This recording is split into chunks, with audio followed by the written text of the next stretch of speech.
The USCF Oil plus Bitcoin Strategy Fund, your ticker there, WTIB, it combines exposure to crude oil and Bitcoin.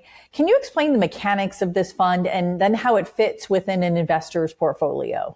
Sure. Well, I would categorize this as something that you'd look at when you're looking for uncorrelated strategies. So, typically some of the first things people look at after stocks and bonds would be maybe real estate, which is largely reflected in stocks, but also commodities, which are not correlated with stocks and bonds.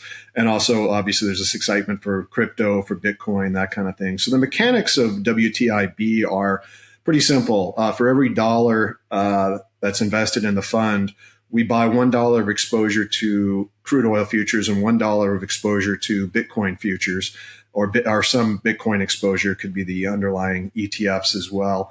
But what we're basically doing, it's a leveraged fund, but it's not 2x oil, it's not 2x Bitcoin, it's 1x oil plus 1x Bitcoin, and putting that together. And the reason that might make sense for some people is, one, oil and Bitcoin are not correlated. The coefficient's about zero. So not only do you have an uncorrelated strategy with stocks and bonds, but you have two things in this portfolio that I think is using leverage in a smart way. It can be volatile for sure, because those are two volatile instruments.